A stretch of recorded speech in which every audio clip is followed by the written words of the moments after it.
Hello guys, welcome back. स्वागत है आपका एक बार फिर से हमारे यूट्यूब चैनल में। दोस्तों, ये नॉन एडिटेड वीडियो है। आपने थंबनेल और टाइटल देख ही लिया होगा। टॉपिक जो है हमारा ये बहुत इंपॉर्टेंट है, क्योंकि लोग यहाँ पर जब अर्निंग करते हैं वो कुछ चीज़ों को समझ नहीं पाते हैं कि कैसे उन्हें यहाँ पर वर्क करना है, क्या गवर्नमेंट की गाइडलाइंस उनके लिए कहती हैं। तो ये डेडिकेटेड वीडियो है, नॉन एडिटेड। तो दोस्तों, सबसे पहले वीडियो को आप लाइक कर दीजिएगा। हमारे चैनल पर पहली बार आए हैं तो चैनल को सब्सक्राइब कर लीजिए। और हाँ, वीडियो के डिस्क्रिप्शन में टेलीग्राम चैनल है, उसका लिंक आपको पहला ही मिल जाएगा, उसे आप ज़रूर ज्वाइन कर लीजिए, ताकि हमारी जो भी कोई रेगुलर वीडियोज़ रहती हैं वो यहाँ पर आपको टाइम टू टाइम मिलती रहें। दोस्तों, आप किसी भी प्रोजेक्ट में वर्क करें, XYZ में नाम नहीं लूँगा किसी का भी, किसी में भी आप वर्क करें और मान लीजिए वहाँ से आप क्रिप्टो में अगर काम करते हैं और वहाँ से आपको चाहे 50,000 की अर्निंग होती है या 10,000 की अर्निंग होती है, 1 लाख की अर्निंग होती है, उससे कोई मैटर नहीं है। लेकिन जब आप उसे सेल करने के लिए जाएं, उसका क्या बेस्ट तरीका है, P2P अगर आप सेल करते हैं, पीयर टू पीयर किसी भी एक्सचेंज पर जाते हैं, तो उसके लिए आपको क्या सावधानी बरतनी है, इस वीडियो में यही टॉपिक हमारे यहाँ पर रहने वाले हैं। तो दोस्तों देखिए, सबसे पहले तो आप यहाँ पर मैं बता दूं कि जो भी क्रिप्टो आपके पास में है, चाहे आप उसे सेल करने के लिए जा रहे हैं या आप बाई करने के लिए जा रहे हैं, तो सबसे पहले आप अपना अकाउंट को फ्रीज होने से बचाना है, या फिर साइबर सेल जब आपके अकाउंट पर वहाँ पर आपके पास में कोई नोटिस ना भेज दे। इन चीज़ों का यहाँ पर आपको ये समाधान ढूंढना है। तो दोस्तों, सबसे पहले तो मैं आपको बता दूं कि आपको वेरीफाइड सेलर या बायर दोस्तों आपको यहाँ पर सेलेक्ट करना है। आप किसी भी एक्सचेंज पर जाएंगे, आप एक्सचेंज का भी यहाँ पर बहुत बड़ा रोल आता है।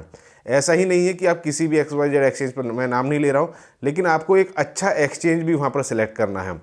चाहे आप बाइनेंस कर लीजिए या XYZ कोई भी कर लीजिए। मैं मोस्टली बाइनेंस का यूज़ करता हूँ, क्योंकि वर्ल्ड नंबर 1 एक्सचेंज है और वहाँ पर जो बायर्स और सेलर्स होते हैं वो वहाँ पर आपको वेरीफाइड बायर और सेलर मिल जाएंगे।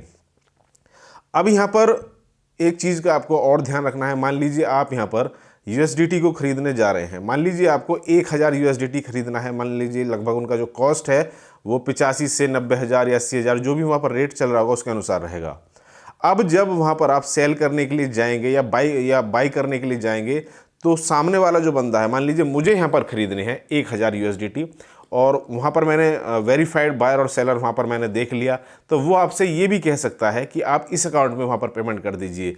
जो अकाउंट में वहाँ पर उसका नाम जो आपको दिख रहा होगा, उसका नाम मान लीजिए राहुल है, और वो पेमेंट करने के लिए कह रहा है कि हाँ आप गौरव के अकाउंट में वहाँ पर पेमेंट कर दीजिए, तो वो चीज़ बहुत गलत है। थर्ड पार्टी का जो पेमेंट है उससे यहाँ पर आपको बचना है। वो कह देगा कि हाँ मेरे भाई का या मेरी माँ का अकाउंट है, इसमें आप पेमेंट कर दीजिए, फिलहाल मेरे अकाउंट में ट्रांजैक्शन नहीं हो रही है। तो आप ऐसे व्यक्ति को आपको अवॉइड रखना है। सीधी सी बात उससे कह दीजिए कि भाई अगर आपका खुद का अकाउंट यहाँ पर वेरीफाइड जो जिस नाम से है उसी में मैं यहाँ पर पेमेंट करूँगा, अदरवाइज़ मैं यहाँ पर बिल्कुल भी पेमेंट नहीं करूँगा।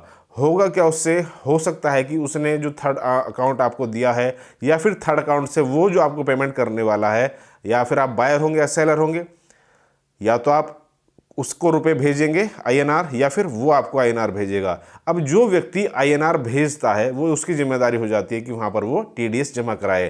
तो दोस्तों इस चीज़ का आपको ध्यान रखना है। अगर आपको यहाँ पर जब आप यहाँ पर जाएंगे सेल करने के लिए और जो व्यक्ति वहाँ पर भेजेगा INR में, तो वो प्रॉपर TDS यहाँ पर जमा कर रहा है या नहीं कर रहा है, आप उससे कह सकते हैं कि भाई सीधी सी बात है, मुझे यहाँ पर थर्ड पार्टी जो आपका अकाउंट है उसमें मैं पेमेंट नहीं करूँगा, TDS यहाँ पर कट हो रहा है या नहीं हो रहा है। तो आप उससे ये चीज़ बिल्कुल क्लियर पूछ लीजिएगा कि भाई आप अपना यहाँ पर जो पैन कार्ड है वो आप मुझे दे दीजिए। अगर वो देने के लिए राज़ी हो जाता है, क्योंकि यहाँ पर बहुत कम लोग यहाँ पर आपको मिलेंगे जो वाइट में काम कर रहे हैं, लेकिन आपको ऐसे लोगों से बचना है। आपको जो बिल्कुल प्रॉपर तरीके से वर्क कर रहे हैं यहाँ पर, प्रॉपर गाइडलाइंस जो गवर्नमेंट की है उसके अनुसार यहाँ पर TDS भी जमा करते हैं, मिलेंगे। लेकिन वो लोग हो सकता है कि मान लीजिए जो USDT का रेट यहाँ पर आपको जो चल रहा होगा उससे 1 आध 2 रुपया वो महंगे आपको पड़ सकते हैं। तो इस चीज़ का यहाँ पर आपको ये जो कच्चा लालच है उससे आपको यहाँ पर बचना है। और जब आप इस चीज़ों को अवॉइड करेंगे कि हाँ अगर मुझे 1-2 रुपये महंगे भी देने पड़ रहे हैं, 1,000 USDT अगर मैं ले रहा हूँ तो मुझे 1-2 हज़ार रुपये अगर महंगे भी पड़ रहे हैं, तो वहाँ पर आपको टेंशन लेने की ज़रूरत नहीं है। आने वाले फ्यूचर में आप एक ऐसे व्यक्ति के साथ में काम कर रहे हैं जो प्रॉपर TDS जमा कर रहा है, जो गवर्नमेंट की जो भी गाइडलाइंस हैं उन्हें यहाँ पर फॉलो कर रहा है। तो थर्ड पार्टी अकाउंट पेमेंट में आपको थर्ड पार्टी जो अकाउंट है, मान लीजिए वो आपसे ये ना कहे कि ये मेरे पिताजी का अकाउंट है या मेरी माता जी का या मेरी बहन का अकाउंट है, अब वो किसी और नाम से है और सॉरी, और वहाँ पर सॉरी फॉर डिस्टर्बिंग, वहाँ पर जो अकाउंट है उसमें आपको पेमेंट नहीं करना है बिल्कुल भी। अकाउंट में आपको एक चीज़ और ध्यान रखना है, जब आप पेमेंट करने के लिए जाएंगे तो आप यूपीआई के थ्रू भी वहाँ पर पेमेंट करेंगे, तो वहाँ पर एक चीज़ और आप यहाँ पर ध्यान रख सकते हैं। जब आप यूपीआई पेमेंट के लिए जाएंगे तो वहाँ पर उसका नाम क्या आ रहा है, जो भी उसने अपने नाम से वहाँ पर अपना अकाउंट वेरीफाई किया हुआ है, चाहे किसी भी एक्सचेंज पर हो, अगर ट्रस्टेड एक्सचेंज है उसी पर आपको यहाँ पर डील रखनी है। तो जो नाम है प्लस में यूपीआई नंबर जो उसने दिया हुआ है, उस दोनों का जो नाम है वो सेम ही होना चाहिए। ऐसा नहीं है कि उसने अपना जो नाम है वो किशोर नाम से वेरीफाई किया हुआ है और जो यूपीआई का जो नंबर वहाँ पर आप जब जाएंगे डालने के लिए तो वहाँ पर आपको उसका नाम आ जाएगा, तो किशोर की जगह पता लगे कि वहाँ पर ललित नाम आ रहा है, तो भाई सीधी सी बात है, ऐसे व्यक्ति से आपको वहाँ पर बचना है।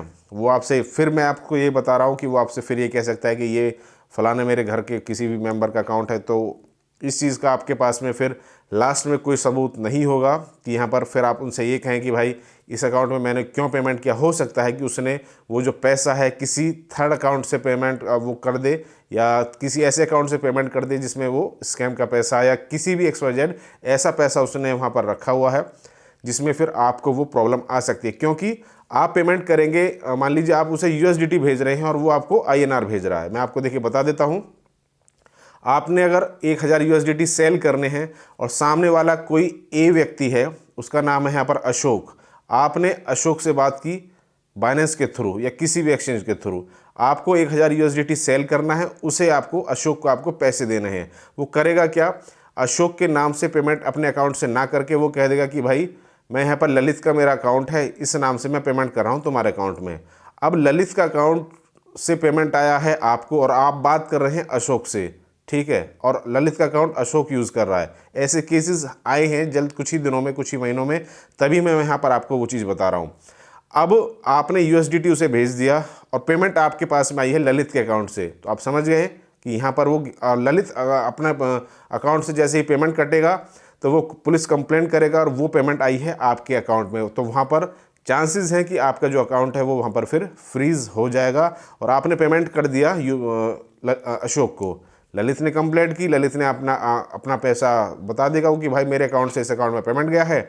आपको नहीं पता कि अशोक ने आपके साथ में क्या चाल यहाँ पर खेल दी है। तो इस चीज़ का यहाँ पर आपको ध्यान रखना है।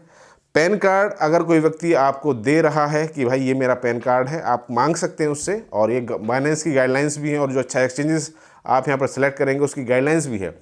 Third party payment not allowed, वहाँ पर आपको दिख जाएंगी जो गाइडलाइंस है। दूसरा, आप पैन कार्ड वगैरह ले सकते हैं, ये कोई ऐसा नहीं कि अगर आप कोई गलत चीज़ उससे मांग रहे हैं, और वो थोड़ा महंगा हो सकता है, ये चीज़ मैंने आपको ऑलरेडी बताई, 1-2 रुपये। तो 2-3 चीज़ों का बस यहाँ पर आपको ख्याल रखना है। वेरीफाइड बायर और सेलर दोस्तों आपको यहाँ पर सिलेक्ट करना है। अच्छे एक्सचेंज का दोस्तों यहाँ पर आपको सिलेक्शन करना है। साथ साथ थर्ड पार्टी पेमेंट से यहाँ पर आपको बचना है। ये 2 से 3 चीज़ें हैं जिसमें अगर आप यहाँ पर कुछ यहाँ पर एहतियात बरतेंगे तो यहाँ पर आपको फिर आने वाले समय में प्रॉब्लम नहीं आएगी। TDS को आपको यहाँ पर ज़रूर भरना है। जो भी आपका प्रॉफिट बनता है, जो भी गवर्नमेंट का टैक्स बनता है, उसे यहाँ पर आपको टाइम टू टाइम पर ईयरली वहाँ पर उसे जमा कराना है। जिसके भी साथ आप यहाँ पर ट्रेड कर रहे हैं, स्क्रीनशॉट्स वगैरह आप लेकर के अपनी सहूलियत के अनुसार वहाँ पर रख सकते हैं, सेव कर सकते हैं। क्योंकि आने वाले फ्यूचर में बाई चांस अगर आपको कोई प्रॉब्लम आए तो आप बता सकते हैं कि इस फलाना व्यक्ति से ये उसका मोबाइल नंबर था और ये उसका नाम था, वेरीफाइड नेम है जिस भी एक्सचेंज पर, इससे मैंने यहाँ पर ट्रेड की थी। तो दोस्तों वीडियो को आप यहाँ पर लाइक ज़रूर कर दीजिएगा। आपके एक लाइक से मुझे मोटिवेशन मिलता है और मुझे यहाँ पता लगता रहता है कि मेरी वीडियोज़ लगातार आप तक पहुँच रही हैं या नहीं पहुँच रही हैं। टेलीग्राम को आप ज्वाइन कर लीजिए, वहाँ पर आपको सारी जो रेगुलर अपडेट्स हैं वो यहाँ पर आपको मिलती रहती हैं। हम कल फिर मिलेंगे नेक्स्ट वीडियो में नेक्स्ट अपडेट के साथ। Thank you, have a good day.